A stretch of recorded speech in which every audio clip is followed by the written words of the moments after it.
Hello and welcome to another episode of Reporting Depp v. Heard from outside Fairfax County Court once more. We're on to day 21 of this week 6, and it's a 6-week trial, and it already feels like things are winding up towards the big climax, which will be on Friday when we have the closing arguments. We were going to have Johnny Depp on the stand today, but Amber Heard's team decided they didn't want him and instead put an expert witness in the afternoon. However, they have not said whether or not they don't want him tomorrow, if that makes sense. So he may appear on the stand tomorrow. We've also got the prospect of Kate Moss, a former girlfriend of Johnny Depp. If you don't know who Kate Moss is, she was at one stage the most famous model in the UK by a country mile. I imagine she must have been famous in America as well. She will be the only celebrity outside the principals to give evidence, it seems, if my memory serves me correctly. And she is being called to do a live video link first thing on Wednesday morning. So it looks like it's going to be an interesting week, to say the least. Oh, and Johnny Depp looks like he's going to be the final rebuttal witness for his own side on the Thursday as well. So yeah, as I say, building up towards a climax. Today we had just 3 witnesses. They were all expert witnesses. The first one was a doctor who said there is absolutely no way that Johnny Depp could have lost his finger in the manner that he described. And I think it was quite difficult for Johnny Depp's team to really suggest otherwise. However, the plastic phone theory, which was propounded by Amber Heard herself, was also out of the window. The doctor who was cross-examined and examined this morning in court seemed to think it was much more likely that it was the accordion door theory. He said his injury, the fracture and the loss of the tissue, the tip of Johnny Depp's finger, was much more likely to have been trapped in a door than to either have been sliced off by some plastic from a phone or smashed by a flying bottle of vodka. The second witness today was an altogether more extraordinary experience. He's a physician psychiatrist, and he decided that Johnny Depp's behaviours were consistent with someone who has severe drug misuse problems and all the hallmarks and traits of narcissistic behaviour and personality, and someone who is predicated towards a likelihood of domestic violence. And he made his case relatively cogently during direct examination. It was what happened during cross-examination that was one of the most extraordinary spectacles, not just in this trial, but in any trial that I've witnessed to date, to the extent that I got an expert witness who I know, who works for the UK courts, to give me her opinion of it. And she said that it lacked professionalism and also relied too much on personal experience, and they suspected that his professional association would be writing to him after his performance in the witness box. The final witness of the afternoon was Catherine Arnold, who spoke to the damages that Amber Heard may or may not have suffered as a result of the Adam Waldman statements, which are now being described as the Depp-Waldman statements by Team Heard, since the judge has ruled that Adam Waldman's statements to the Daily Mail can be read as being authorised by Johnny Depp. Wayne Dennison came back in the afternoon to cross-examine her on behalf of Johnny Depp, and a long, dreary, lengthy, and weirdly at times quite flirtatious battle took place between the two of them, as he made the point that the only evidence that she's got that Adam Waldman's comments made any difference to Amber Heard was a correlation rather than a causation. And digging into that took all of the afternoon, I think, by which time many people were losing the will to live, but I guess these things have to be done. So that was the day in court. Let me introduce you now to the first of the park bench interviewees. I have one live and one remote. My live interviewee is an Amber Heard supporter. He wasn't in court today, so we don't talk about what happened in court, but he was standing there with the sign, and as I have interviewed pitifully few Amber Heard supporters over the course of these YouTube updates, I thought I would sit him down and see what he had. Oh, this is what he looks like, and this is what his sign looks like. I thought I'd film it separately so that you could check him out and check out his sign and check out his Twitter handle. And now we can cut to the park bench interview with Dan, the Amber Heard fan. Okay, here we are. Park bench interview on day 21 of what is going to be a 25-day trial. We're into week 6, and this is Dan, otherwise known as AmberStan11 on Twitter. AmberStan11 on Twitter.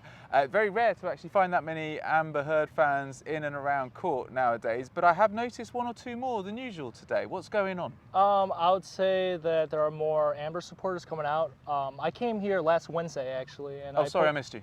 No, it's all good. I came here last Wednesday with my sign, with the sign that you just saw. Yeah. And I started with 1 follower on Twitter, and now I'm over 650. Okay. Which isn't too bad. It's a start. It's a start, yeah. So tell me why you are supporting Amber Heard and what you make of the Rabid online support for Johnny Depp. So I support Amber Heard for a few reasons. One of the reasons why I support Amber Heard is because she has a solid case against Johnny Depp. What makes you say that? With this case, it's about libel, defamation against Johnny Depp and Amber Heard. Now, the big question is, did Johnny Depp commit any acts of domestic violence against Amber Heard at any time, any place? And the answer is yes, I think so. You think so? Yes, absolutely. There's solid evidence. I think. Go on. What's the solid evidence? The solid evidence? Yeah. Oh, hair pulling, the hair pulled out. There's pictures of that, bruising on the face. Something clearly happened. Johnny Depp was using alcohol, drugs. If that contributed to the abuse, I can't say. That's for the jury to decide. Mm-hmm. But witnesses also corroborating the evidence. Which one? Or which ones? Which ones? I don't want to butcher their names, but there's a lot of evidence against Johnny Depp, and I think it's a crystal clear case against Johnny Depp. So, Okay. Did anything happen with Johnny Depp and Amber Heard? Yes. What happened exactly? That's for the jury to decide. Mm-hmm. And I think if I was the jury, I could see myself siding with Amber Heard. I mean, that's what happened in the UK case. The judge sided with Amber Heard and cited some of the evidence that you mentioned. But there are suggestions here that she was the abuser, and this concept of her. Well, we've heard her admit to starting a physical fight, and we've heard several people describe her landing a punch on Johnny Depp. And we've also listened to some audio tapes which are really sound very cruel, I think, even to a completely objective observer, or even to an Amber Heard fan. I don't know, maybe you'd say something different, but Johnny Depp says that he's the one who's abused in this case. Is that feasible? Well, first of all, I think that's for the jury to decide. I see myself siding with the jury here, where Amber Heard, well, she was a victim of abuse too, right? So we don't really know what happened in that relationship between both of them. Well, this isn't it. Isn't this what it comes down to? We don't know what happened behind closed doors. Exactly, but for the jury to hear all the facts and not to be distracted by this happened on TikTok or social media, we should look at the cold, hard facts of the case. Well, I think that is what the jury will do. I sat through the jury selection process. It was very thorough. I've seen the way that evidence is contested right up to the point until it's published to the jury. Yeah. And I'm sure when it comes to the jury instructions, which we know have now been finalised, they will be given very clear directions on what they can and can't do and where they will end up. So what do you make of the stuff that's going on in the court of public opinion? Because this can't be harming Johnny Depp, can it? I mean, what he wanted was his reputation back, and you've seen the growing enthusiasm for him online and what's happening in and around court. There are more and more fans here every day. What do you think about what is going on here? I think it's a disgrace right now. What's going on in social media and in public, it's just a PR smear campaign against Amber Heard. Is it though? Yes, absolutely. I would say so with 100% confidence. If you look at someone that's neutral, for example, and they see a post about Amber Heard on TikTok, right? They know nothing about Amber Heard or Johnny Depp. If they see it has 100,000 likes, and then they see all the comments saying like it's Amber's line, right? They're gonna think that Amber is a negative person. Sorry, when you said a smear campaign, I suppose I was asking whether or not you think it's been orchestrated by anyone, or whether you just think it's almost like a self-perpetuating thing. Listen, I can't speculate on what's going on. What I can say is that I see what's going on. I see a lot of posts out there on TikTok, Instagram, Facebook. that aren't even based on fact. They're based on body reactions and how someone is handling a tissue, and that's not looking for the truth. That's just circus. That's a circus show. So this is the question: who do you blame for that? Because the judge could have decided that she was not going to televise this trial. I'm a big fan of open justice. Although I'm wondering whether or not it's necessarily a brilliant idea given what we've seen, the toxicity we've seen online, which has been fueled by this trial. But in the UK, it wasn't televised, and I think that in the UK, it's if you shine a light on things, then they're properly scrutinised. Now, there are lots and lots of people who are not the ones who are just picking this up and responding to the memes and the TikTok videos, but there are many people who say that they've studied enough of the evidence to come to their own conclusions, and therefore it doesn't matter what a judge in England thinks, they know what the truth of it is. And more people are, it seems, coming round to that perspective. Now, is that perhaps a purer form of justice than what goes on in the slightly kind of tramline environment of a court? Well, I can see your point there, and I can understand why people would want a closed court versus what we see today. I think justice is possible in both scenarios, right? But the way that we're abusing our right to, let's say, free speech and to see what's going on in a very private relationship between Amber Heard and Johnny Depp, we aren't looking for the truth. We aren't looking for justice right now, which is a big problem, right? Because domestic violence is a huge problem in the United States. Every 20 seconds, there's a new victim of domestic violence. 1 in 4 women have experienced domestic violence. 1 in 9 men have experienced domestic violence, right? I must, before I get it in the neck from a certain group of people who I've been dealing with quite a lot, the statistics that I've been quoted by them is that 1 in 3 women, more than 1 in 3 women, more than 1 in 4 men have experienced domestic violence. Then we're just quoting different. But hey, both sides experience domestic violence. And we're not talking about domestic violence here. We're talking about how Johnny Depp reacted to an objection to hearsay. We're talking about Amber Heard, how she didn't authentically wipe away a tear. That's not what we're looking for here. But all right, okay, so you're a sensible person, you've got empathy, there is an awful lot of silliness online. Of course, yes. Since time immemorial, human beings have wanted bread and circuses, and this is a circus, and the mob they're having their entertainment. Right. But I suppose that what I'm interested in is at what point the mob start to sort of fray away at the fabric of our justice systems, how they can cause them to be disregarded. Do you think that if the verdict goes... All right, I'll ask you 2 straight questions. Okay. If the verdict goes in Johnny Depp's favour, will you accept it? Of course, because that is the jury's decision to make. But I believe that the jury will make the right decision.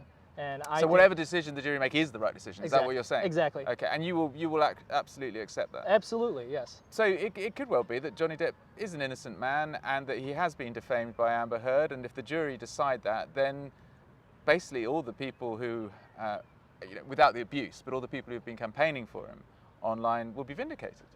Well, and they're allowed to believe that, that he's an innocent man. But we're also seeing a lot of people never even taking Amber Heard's side in the first place. We aren't seeing people accepting innocent before guilty, right? We believe that someone is innocent before we start piling on with evidence, right? So we need to understand that even if you have a negative bias against Amber Heard, if you have a negative bias against Johnny Depp, you need to clear your mind and become neutral, right? And understand what are the facts.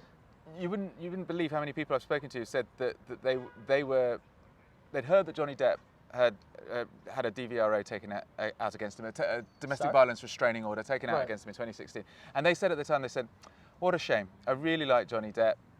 It's really upsetting to find out that he's a wrong 'un." Then they said, with the amount of evidence that was put into the public domain, they have done their own reading and their own research, and actually they've decided that they've seen enough to change their minds, that they think he is essentially a victim of a miscarriage of justice. He should never have had that DVRA taken out against him. And they feel that despite the English court case, the evidence in the public domain vindicates him. That's why they support him. Well, that's for the jury to decide, right? Okay. And they need to look at all the facts, the truth, and figure out what is the best way to bring justice here in this case. Domestic violence, there are no winners in domestic violence cases. Both sides are losers. Do you think there's a danger then? And I'm sorry, I take your point. I didn't mean to interrupt like that. It's all right. Do you think there's a danger then with the way that this case has been run and managed, both by the courts and the way it's been allowed to spill out into worldwide entertainment, essentially, is in danger of damaging the fabric of the way our court system or your court system works, or the way that even the judicial system as a whole, the democracy, almost, because he's had a damning court case in a different jurisdiction go against him. Yes. Let's ask the corollary of the question I asked earlier.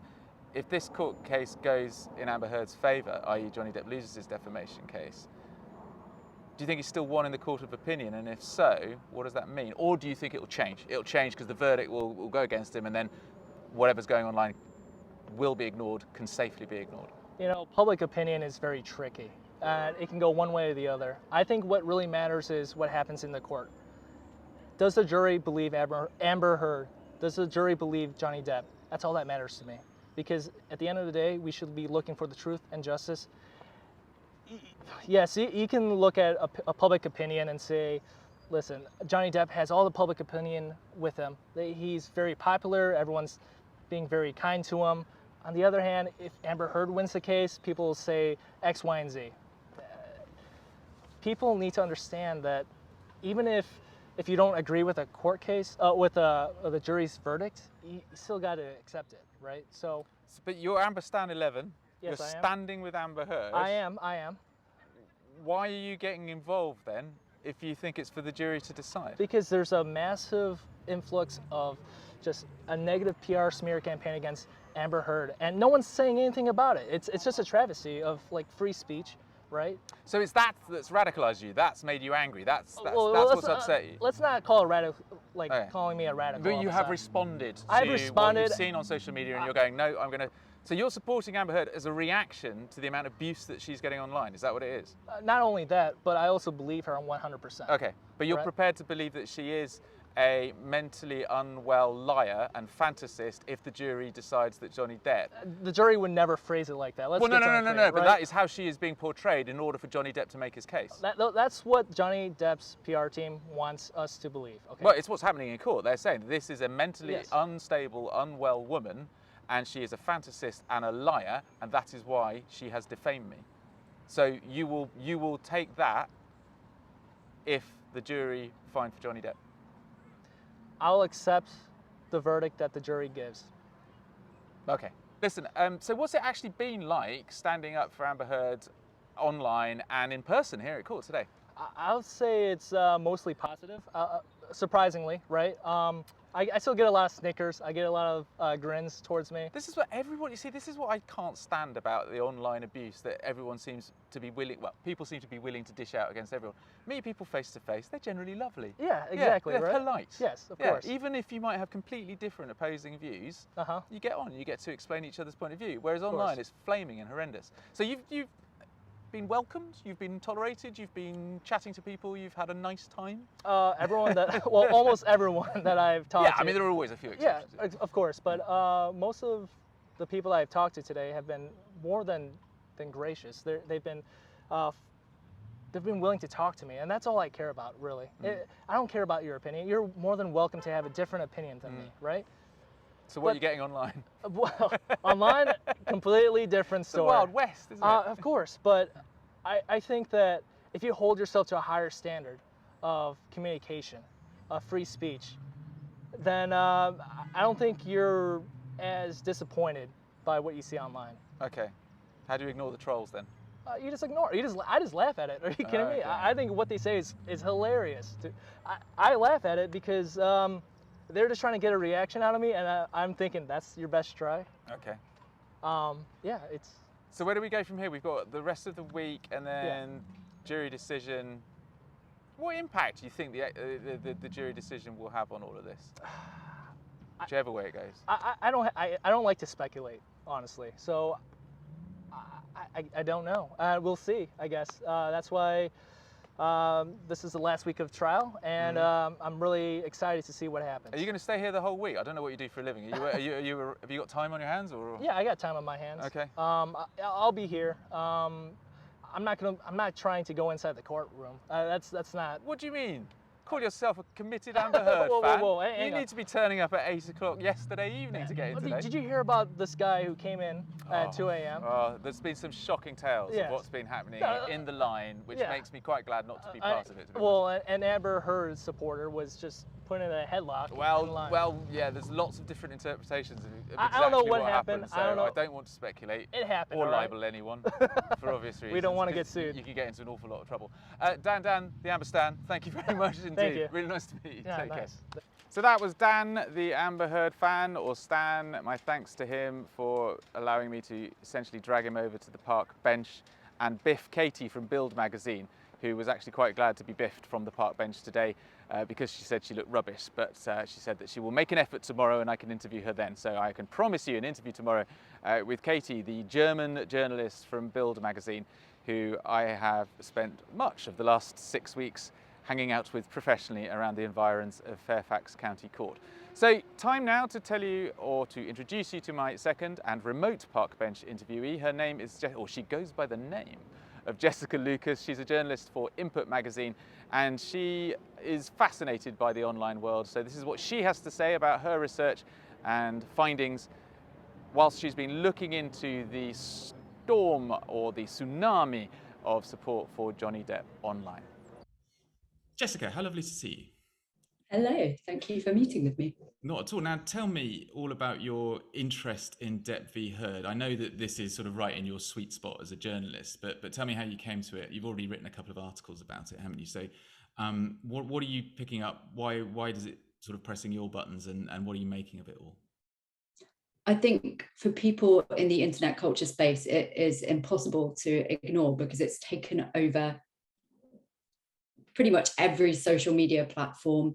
Loads of influencers are kind of, I don't want to call it a trend because that's a particularly disgusting way of framing it, but that there is sort of a trend to commentate or riff off of the Depp v. Heard case.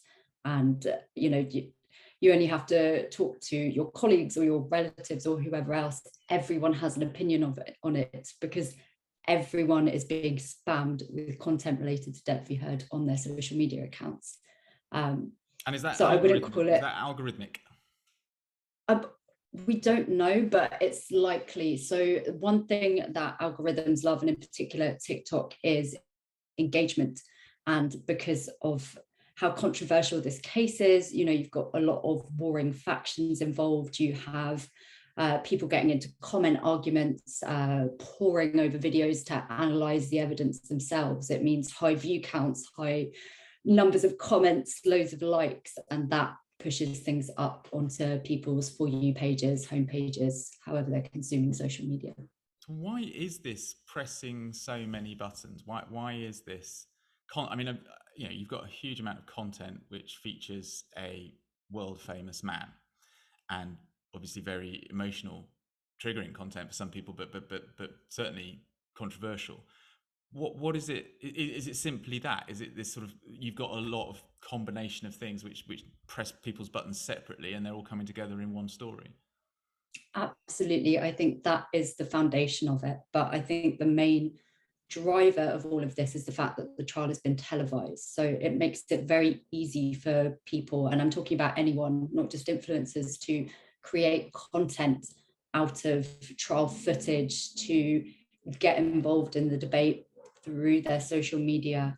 And it's just, everyone wants to talk about this case, and because it's such a cultural reference point at the moment, it becomes very appealing for influencers to jump on because they know that people will be interested in this content. They know they're going to get engagement. They know they will increase their online presence if they commentate.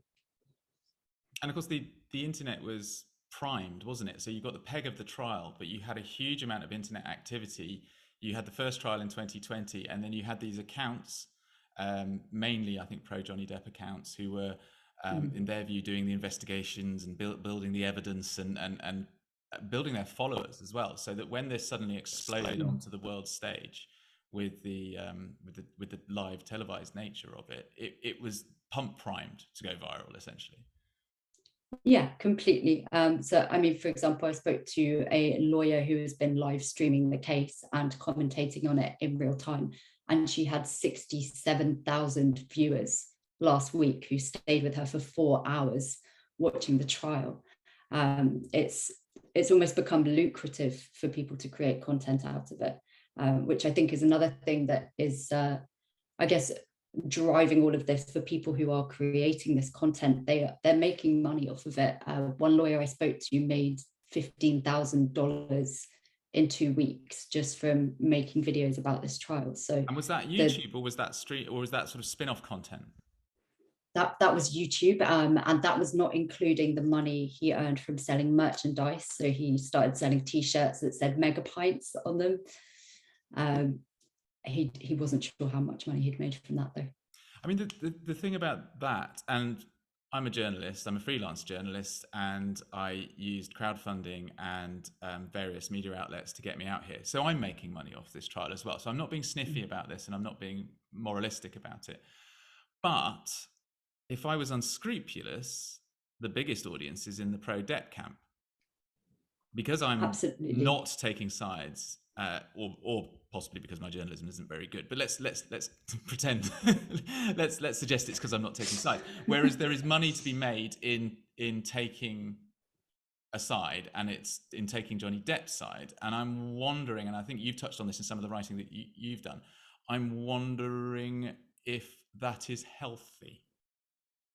No, it's absolutely not. And you can see it. So to give you some context, because I jotted this down earlier, in March, the hashtag Johnny Depp had 4.6 billion views on TikTok.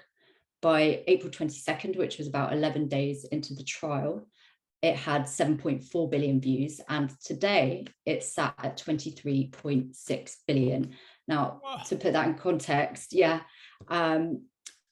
at the hashtag Amber Heard on TikTok only has 12.4 billion views. So she's doing some good business there as well.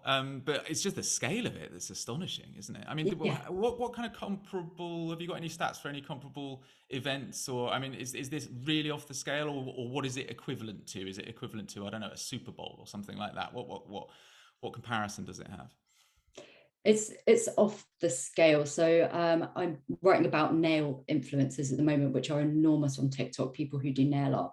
Now, that's a niche that I think only has about 20 billion views, and that's been built over several years. But it's one of TikTok's largest. And I think WitchTok, which is another one most people know about, also has that range of views under its relevant hashtag. So the fact that the trial has generated this much attention and this many views in such a short space of time really is, like, incredible is probably not the right word for it, but it's unprecedented, shall we say. Yeah. And just talking about the healthiness of this, because I don't know whether you are drawing any conclusions or people are saying anything about what this means for the way public discourse is carried out, the way institutions, for instance, the justice system, is respected or otherwise, because this trial has obviously played out in the court of public opinion. And there is, I think, potentially a real danger that the jury's verdict, if it doesn't go the way that it seems the majority of people want it to go, will be disregarded. And then you've got a real problem, haven't you? Because if you can start disregarding jury verdicts, where are you? It's frightening, to be honest with you. And NBC actually did a really good job of reporting on all of the reasons that this could be dangerous for victims of domestic abuse in particular. So explain the concerns about that. So there's this fallacy of the perfect victim, someone who documents everything but doesn't fight back and does all of the right things if they are in this situation. And we know that just doesn't exist. That doesn't happen to people. It's also circulating the myth of mutual abuse. So we know, because of power dynamics in domestic abuse, and also reactive abuse, which is where someone will respond aggressively or in kind to abuse that's directed at them. The mutual abuse is just really not a thing. You also have the amount of ridicule that Amber Heard is facing, and for someone who is, if someone is going through domestic violence themselves and they see all of this ridicule online, I mean, how likely are they to come forward if they feel they will also be penalized? Obviously not on the same scale, but still it creates quite a dangerous environment for people going through these cases in the future. I'm interested that you mentioned the phrase mutual abuse, because I think there's a cultural fault line running directly through that. There are plenty of people I've spoken to who are horrified at Dr. Laurel Anderson's diagnosis. I don't know its diagnosis. In her notes, she described the relationship between Johnny Depp and Amber Heard as one of mutual abuse. And when I picked that out, I had a number of people contact me horrified, saying mutual abuse doesn't exist. I've subsequently spoken to a lot of people saying, of course it exists. Of course it's perfectly possible that in a relationship you can have people starting up at each other. And I can see why the people who say mutual abuse doesn't exist want to say that, because of course it can be used as a gaslighting term, and it can be used to spread false allegations about people. But there are also other people who say, well, of course it's perfectly possible that you can have two people in a toxic relationship to varying degrees mutually abusing each other. But your view is that mutual abuse doesn't exist. I think my view is that you have to look at the power dynamics that are going on, and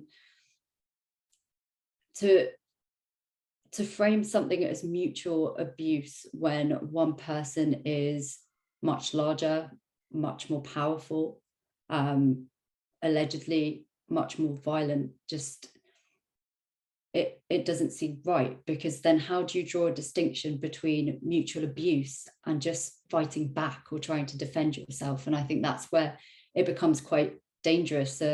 Perhaps saying that mutual abuse doesn't exist is a bit extreme, but certainly if you consider power dynamics or the way people can be backed into a corner and given few options other than to try and defend themselves, I just think it's dangerous to peddle this idea. Yeah, that swings into reactive violence, doesn't it? But it's really interesting, the number of women I've spoken to, many of whom have been abused themselves, who said that, of course, when the domestic violence restraining order against Johnny Depp was made by Amber Heard in 2016, they were appalled. And yet the more that they've heard and the more evidence that they've listened to, and the recordings in particular, has convinced them that actually there was more than just a victim-abuser relationship going on in there, if not completely the reverse. Is that what makes this trial particularly interesting? That there is so much contemporaneous evidence out there, which at the very least is inconclusive? I think so, in part, but I think also and I'm speaking very broadly here, but I think Western culture I just loves... want to introduce you to Ian, because he keeps getting in shot. This is Ian. Hi. Who's filming a documentary. Hello. There are people who are going to be wondering who this sort of figure is who keeps creeping into shot. And all the conspiracy theorists online, Ian, are going to be wondering. So I have to introduce you. So thank you. Sorry, Jessica. The evidence is something that so many people have said. I started off believing Amber Heard, and now I no longer believe Amber Heard because I've listened to those tapes, and they are not the tapes made by a victim. I would ask if people were listening to the full tapes submitted or the tapes that have been leaked and circulated by Depp stans, or Depp's lawyer, I think, very famously released a recording, February 2020, was it? Yeah, just before the trial.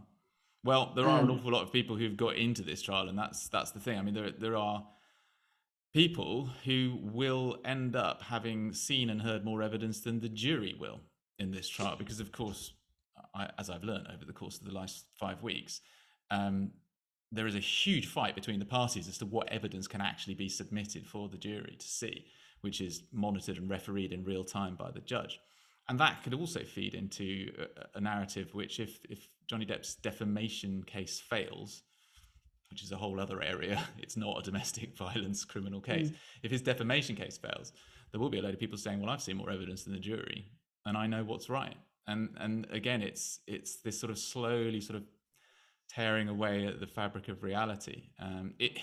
Or is it trust in institutions, or is it trust in the justice system? And maybe we're right to be re-examining the way the justice system works. One of the big things about a number of people that I've spoken to is that they say that the courts are entirely geared towards women. And when it comes to custody and domestic violence cases, there are plenty of people who know how to manipulate it, and they can use it to take their children away, etc. So, but I suppose, and I think debate in that area is very healthy. What I wonder is how social media is helping or harming or hindering healthy debate. I think it's hindering it, because the attitude, and this is from both sides, is about shutting the other side down, rebutting everything, just telling whoever you oppose that they're completely wrong and that their evidence is false or fabricated. Both sides of the, I guess, Depp and Heard fandoms, if you will, have been circulating doctored evidence, and then that's used against each side, and spreading rumors. I've seen a couple of accounts come up with some things which are demonstrably false, but because they have been pushing out information in the past and have a following, that lie gets propagated. That quote, isn't it?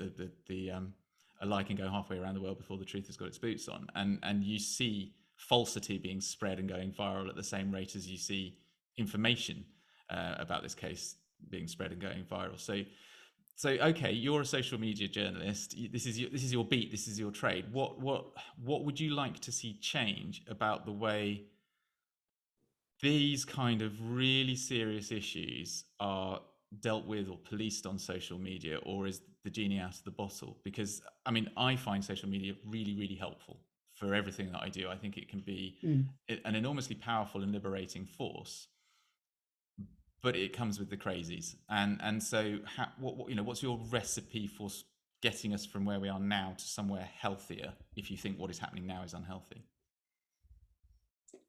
It's quite a tall order. Come on, Jessica, fix it in 10 minutes. Fix it now.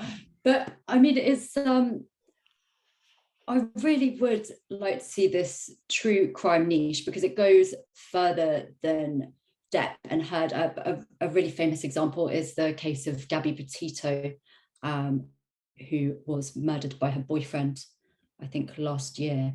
And TikTok got hold of this case. They started going through this woman's social media accounts and circulating evidence amongst themselves and speculating and trying to solve the case ahead of the police. And this is the dynamic that I think is most dangerous and needs to be more heavily moderated. But I don't know if we'll see that anytime soon, because it's also incredibly lucrative for social media companies to allow this kind of content to continue, because people do love it for whatever reason. Just, I guess it's almost this idea that they are, and this is a very social media-ish term, it's main character syndrome, isn't it? It's, look at me, I am on this case, I'm smarter than all of these people, and it's me that's putting this together. And you can sort of come up with breaking news developments, and that triggers more virality and followers and the like as well. I can see that. So, but you can't shut it down, can you? Or should there be laws that say, as there are already reasonably strict contempt laws in the UK, should we be saying that commenting on a live trial could put you in contempt, commenting on a live issue, or do you extend it to protect victims permanently? You can make laws to do anything. It's just whether or not they're going to be effective and whether they're going to work. Can it be done? Can you regulate and police this kind of thing? Should we be doing that? I don't know, and I'm not sure. I think certainly, and I had no idea how this would be executed, but more attention should be paid to false evidence or fabricated evidence that's put into circulation. So, for example, when one thing that did the rounds on social media was accusations that Amber Heard had actually stolen her opening testimony from the talented Mr. Ripley, and she'd actually delivered that monologue, which we know is untrue, it's false. So seeing things like that shut down and addressed would be helpful. But again, how you do this, I'm not sure. Well, I mean, one of the things that struck me about this case is the judge is entirely absent in terms of her responsibility. She's basically created this situation where journalists can't get into court. And I don't want to be accused of special pleading on this, but I think there is a value to having a bank of journalists and shorthand writers covering this case and picking out the things they think are interesting and looking at that through a mainstream media lens. But I also think that by putting it online, essentially emptying the entire contents of what is happening in court into the public sphere, she's devolved the decision in this case to TikTok. And yet there is no kind of instruction about how the footage can or can't be used, which she could have ordered. And so she's abrogated her responsibility, and I wonder whether that is something that the judiciary in the US or in the Anglosphere needs to look at, that if they are going to make trials available publicly, which I've always advocated, I've always thought, shine a light on what goes on inside courts, that has to come with some level of responsibility. You can't essentially just sort of chuck it out of the window and hope for the best. Is that a feasible idea or even desirable? I think so, but you'll never win in these situations. So as you mentioned earlier, you can almost see it coming down the road that if Amber Heard does win this case, it will be framed by this whole Depp contingent as a great conspiracy and injustice, no matter how much evidence is waved in their face. So I think if you cut people off from the courts and regulated their access in this way, or their ability to distribute it on social media in a weird way, that would cause more distrust. It'd be seen to be like blocking. Yeah, no, I can absolutely see that. So we are where we are. I suppose, all right, here's a question. How important is the verdict in all of this? Because as you said, there is a hardcore of people who will dismiss this as a conspiracy if it goes against Johnny Depp. It's going to be really interesting if he wins, for sure. But how important now is the verdict, given how social media is essentially informing the mainstream narrative? I mean, that's the thing. There are no journalists in court, so they're watching it on telly and taking their cues from the comments that they're reading. I think it still is incredibly important because, again, if she does win, because we know what will happen if she loses this case for whatever reason, the Depp side will celebrate whatever else, it will peter out. But if she wins the case, then it will force people to reconsider. And I'm not talking about the hardcore folks or the folks that have really been pushing this narrative that she's a liar or an abuser or whatever else, but I'm talking to people who are sort of passively consuming this content and just regurgitating what they're absorbing, or just following the mainstream narrative. If they're then presented with a verdict that refutes what they've been absorbing, it might cause them to look twice. And I know I've seen women talking online about, saying, oh, I've been talking about mutual abuse, but all of these people have sent me resources, and now I've reconsidered my stance, and I understand reactive abuse now. So it is possible to change the tides on this, not for everyone, but certainly for those kind of people in the middle. And also, are we getting too sanctimonious about this? Is this not just something that human beings have done from time immemorial? What happens on a big stage with people with money and power, we've gossiped about since society has existed. Social media is just an extension of that. There's a huge amount of content being created. Everyone's say everyone, not everyone's having a laugh and making money, but there are a huge number of people who are having a laugh and making money, and they're consuming this, and they're going to come away with it with some things, as you said, you mentioned, even if it's serious points. What's wrong with it? What is wrong about what is happening? I think there's nothing wrong with punching upward when it comes to making content, and I mentioned that because the current case going on with Colleen Rooney in the UK is a fine example of that, and has been turned into a bit of a farce, I think, on Twitter. But when it comes to cases of abuse, when it comes to a case where we're talking about sexual violence and also, I guess, to a certain extent, gender dynamics, and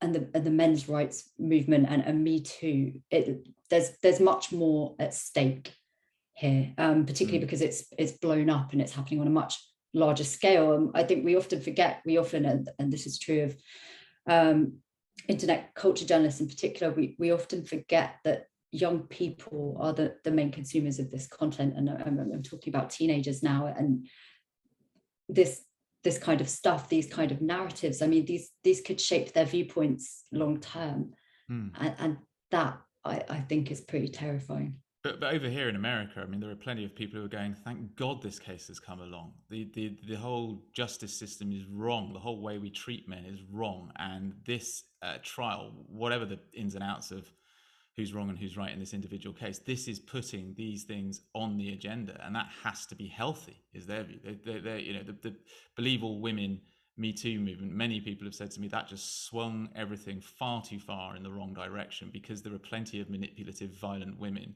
who are able to manipulate the system to their own ends. And at least this trial will start to provide some kind of bulwark against that.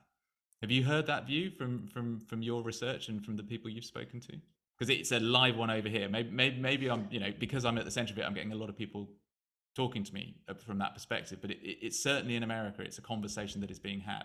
And there are some people saying it's a conversation that needs to be had. I agree. I also think, I think plenty is quite a strong word. I'm not denying the existence of female abusers or manipulators. So we all know they exist, but to be frank, as far as we're aware, they exist on a much smaller scale. So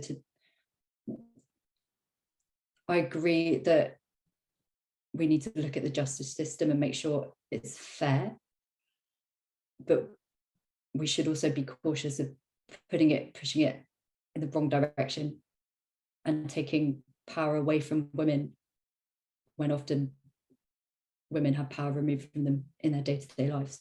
My thanks to Jessica for her time. I am very grateful. My thanks to you for reporting Depp v. Heard. I do appreciate all the lovely comments and messages that I've been getting for the YouTube updates and for the podcast as well. Apparently the podcast is doing really well in the Apple podcast chart, which is nice. I don't get my podcasts via Apple, I get them via another platform, but it's good to know that Apple are supporting this, so thank you, Apple. And if you want to get the last few newsletters for a small donation, then you can just go to reportingdeppvheard.net/newsletters. I will try and make the newsletters value for money, but as I say, if you, just beware that we're coming towards the end of the trial, so you're not going to get oodles and oodles of them for your kind donation. So there's a caveat emptor attached to that, but I hope each one is of good quality and you'll definitely get one for the remaining 4 days of this trial. Thank you very much. I will be back tomorrow where hopefully it's going to be a little bit warmer. Suddenly gone all a bit chilly down here in Fairfax County. Take care. Bye bye bye.